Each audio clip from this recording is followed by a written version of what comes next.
Seneng nggak? Kenapa seneng? Karena boleh pulang. Orang pulang seneng.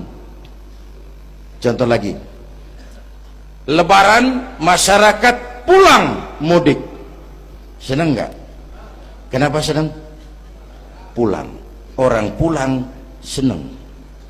Sekarang selesai hidup di dunia, kita pulang kepada Allah, seneng nggak?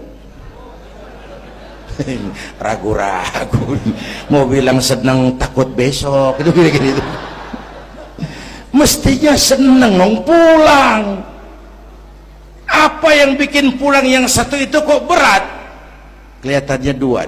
Pertama, kita ini sering mencintai sesuatu berlebihan, berakar di hati.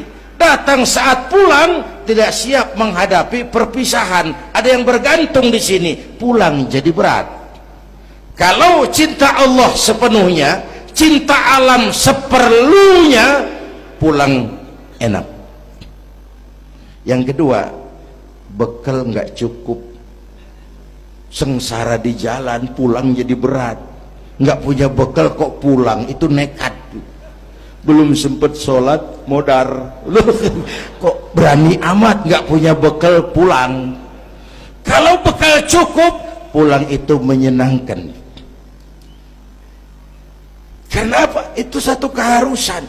Iya, kalau umat-umat terdahulu umurnya relatif panjang. Kalau kita ini mencontoh baginda Rasul, beliau wafat umur 63 itu standar.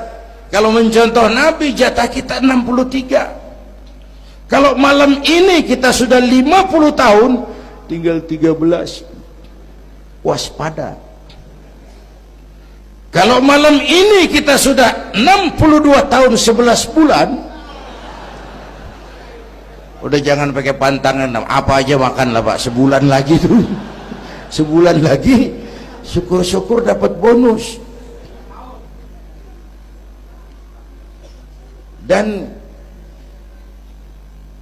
saya bilang mati itu tidak pakai abjad. Kalau pakai abjad bisa nunggu, mati bang ngacak. Kadang-kadang kakeknya segar bugar, cucunya pahit. Kalau mati pakai abjad enak nunggunya. Tahun ini yang mati A, tahun depan B, tahun berikutnya C, lalu D, terus F, lalu G, lalu H. Saya Z. Repot saya, nggak ada yang ngurus, orang udah habis.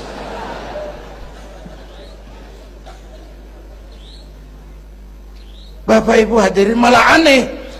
Jam 6 pagi sopirnya mati, jam 10 siang 4 jam kemudian Mbah Suripnya yang mati. Sebelum mati dia pesan sama teman saya W.S. Rendra, Mas, saya kalau mati tolong dikubur di bengkel teater Depok. Monggo, dikubur sama Rendra. Belum seminggu Rendranya ngikut, mati. 1 bulan sebelum Rendra, lebih dahsyat lagi, Michael Jackson mati. The King of Pop, raja pop dunia, mati. Apalagi penyanyi keroncong, lebih mati lagi. Ada hidup sesudah mati, ada akhirat sesudah dunia. Semua kita perantau, dan perantau harus pulang. Bapak Ibu hadirin yang saya hormati, oleh karena itu, dengan semangat itu, ayo kita tingkatkan ibadah kepada Allah Subhanahu. Penutup, Isra Mi'raj itu filter. Setelah terjadi peristiwa itu kelihatan, yang beriman makin mantap, ini golongan Abu Bakar Siddiq.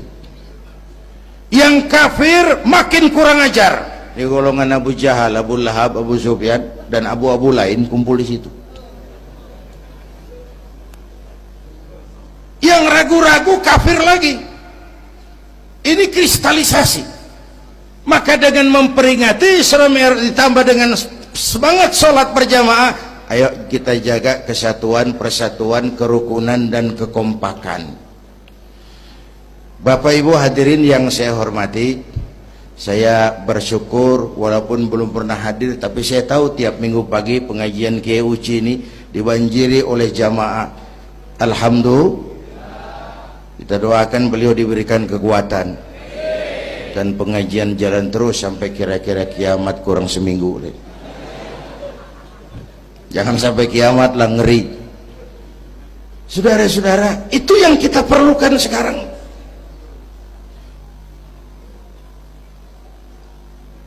Menjaga semangat kebersamaan seperti diajarkan di masjid ini. Coba baik tinggali akhlak masjid. Siapapun masuk masjid copot sendal, buka sepatu. Kenapa? Tidak ada warga kelas 1 di sini. Semua sama di depan Allah. Ini masyarakat yang mau kita bangun. Lurah masuk masjid buka sepatu, rah. Camat masuk masjid buka sepatu, mat. Wali kota masuk masjid buka sepatu. Ini Pak yang ngomong dia tuh. Sembarangan tak.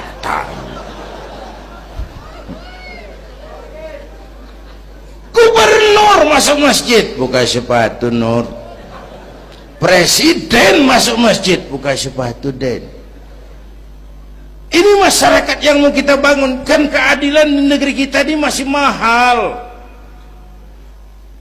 Hukum masih sering seperti pisau, tajam ke bawah, tumpul ke atas. Kalau yang kecil salah, hukum cepat-cepat ditegakkan. Yang besar salah, cicing wae, pura-pura tenyaho. Itu yang melukai rasa keadilan. Bapak Ibu hadirin yang saya hormati, itu yang melukai rasa keadilan. Kalau mau lapor kehilangan ayam, itu harus jual kambing. Ingin menang berperkara, jual sapi. Ngurusin ayam hilang kok jual kambing, jual sapi. Itu harga keadilan yang harus kita bayar. Karena itu ke depan belajar dari sejarah, kita bukan cuma perlu pemimpin pinter, tapi juga benar. Malahan lebih baik benar enggak tapi pintar ketimbang pintar tapi enggak benar. Capek dibohongi pemimpin yang cuma pintar tapi enggak benar. Disuruh ngurus beras malah nimbun beras, disuruh ngurus laut jadi bajak laut, disuruh ngurus hutan rame-rame jadi orang hutan. Gitu. Kita rindu munculnya sosok-sosok macam Umar bin Abdul Aziz. Punten nih, itu Umar bin Abdul Aziz waktu terpilih jadi khalifah, yang pertama diucapkan innalillahi wa inna ilaihi raji'un. Terpilih jadi presiden bukan alhamdulillah, innalillah. Pagi dilantik, malam pesta. Pesta apa? Dangdut? Enggak. Pesta air mata. Di mana? Di mihrab dalam masjid, sujud sambil berlinang air mata. Istrinya tanya, "Bang?" "Iya sayang." "Oh, udah dengerin aja, orang improvisasi." "Iya sayang, abang kan sekarang jadi khalifah." "Kenapa nangis, Bang?" "Itu Fatimah, itu sebabnya saya nangis karena saya dipilih aklamasi secara sebagai khalifah. Setelah jadi pemimpin yang terbayang oleh saya, yatim piatu yang merintih kelaparan, janda-janda tua yang perlu bantuan, rakyat saya yang belum bisa menemukan haknya secara wajar, saya takut saya zalim kepada mereka, saya nangis mohon pertolongan Allah." Pagi dilantik, malam pesta, tahajud. Esok harinya karena pemimpin baru, banyaklah pejabat-pejabat gubernur cari muka. Namanya presiden baru, ada yang kirim emas, pakaian mahal, berlian, mutiara, dikumpulkan sama istrinya. Umar tanya, "Fatimah?" "Iya Bang." "Banyak hadiah yang kau terima?" "Banyak Bang, intan, berlian, mutiara, emas." "Kau senang?" "Saya senang Bang." "Oke, kalau kau senang itu hadiah intan, berlian, mutiara, kumpulkan sebanyak-banyaknya dan besok kita cerai. Tapi kalau kau sayang saya, itu hadiah intan, berlian, mutiara, jual, uangnya masukkan baitul mal untuk ngurus rakyat kita." Apa jawab istrinya? Istrinya pun istri beriman, gak mentang-mentang istri pejabat lalu ikut-ikutan borong proyek suaminya. Kata Fatimah, abang, iya sayang, apalah artinya intan berlian tanpa engkau di sisiku, bang?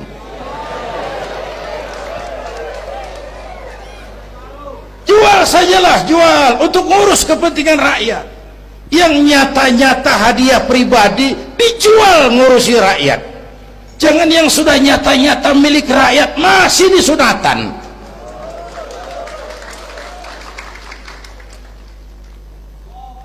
Yang antik lagi, satu malam beliau kerja di kamar pakai lampu templok, nulis. Datang seorang tamu, Assalamualaikum ya Amirul Mukminin. Waalaikumsalam. Silakan duduk.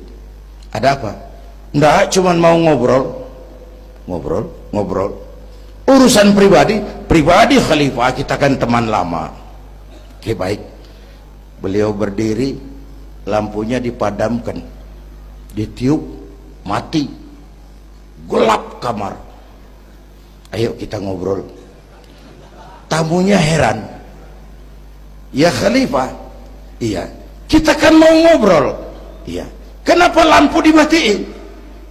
Begini mas, mau tamunya dari Jawa waktu itu, dengerin aja kenapa sih. Gini loh mas, tadi waktu sampean datang tuh kan sampean lihat saya lagi kerja. Iya, saya kerja tadi ngurusi rakyat. Tentu saya kan pakai lampu, memang lampunya kan pakai minyak, pasti minyaknya kan beli, iyalah, belinya pakai uang, tentu uangnya uang rakyat. Kita mau ngobrol urusan pribadi, nggak usah pakai minyak rakyat mas. Ayo ngobrol sampai subuh ini. Kalau yang kecil saja orang sudah berhati-hati, apalagi menghadapi urusan yang jauh lebih besar ke depannya. Bapak Ibu hadirin yang saya hormati, oleh karena itu kita memerlukan semangat kebersamaan, walaupun tidak harus selalu bersama-sama. Ini adalah potret terakhir. Baginda Nabi di awal-awal perjuangan didampingi 5 figur utama. Pertama, Nabi punya Sayyidina Abu Bakar Siddiq. Ini sahabat merangkap mertua, orang tua bijaksana, tempat Nabi tukar pikiran. Kampung itu enak kalau ada yang dituain. Yang kedua, beliau punya Umar bin Khattab, Al-Futuhat Al-Islamiyah, imam tapi jenderal, jenderal tapi imam, gagah, berani untuk Islam. Selesai? Belum. Yang ketiga, Nabi punya Utsman bin Affan, pengusaha tapi santri, penyandang dana. Umat akan maju kalau banyak punya Utsman. Yang keempat, Nabi punya Ali bin Abi Thalib, tokoh muda tapi intelek. Yang kelima, beliau punya Khadijah binti Khuwailid. 5 figur utama bahu-membahu membantu perjuangan Nabi. Begitulah kita berjuang, mesti punya segala hal, mesti punya senjata yang namanya golok, gergaji, pisau, silet, harus punya. Kapan makainya, lihat lawannya. Yang kamu hadapi apa? Kumis pak, silet turun. Yang kamu hadapi apa? Akar kayu nangka pak, kampak maju. Ini kita sering emosi, nggak para rugu. Yang dihadapin kumis, kampak yang maju. Urusan nggak selesai bibir bongkar pak. Anak-anak muda nggak cukup dibakar emosinya, berani harus, nekat jangan. Berkorban siap, konyol nanti dulu. Mati syahid ayo, mati sangit jangan. Berani sama nekat tipis loh bedanya. Berani harus, nekat jangan. Berkorban siap, konyol nanti dulu. Bapak Ibu hadirin yang saya hormati, dengan semangat kebersamaan saya yakin kita bisa berbuat lebih banyak. Inilah barangkali sekelumit ikut tasyakur saya. Mudah-mudahan ada manfaatnya buat kita semua. Lebih kurang mohon maaf. Usikum wa iyaya bitaqwallah. Aqulu qawli hadza. Wassalamualaikum warahmatullahi wabarakatuh.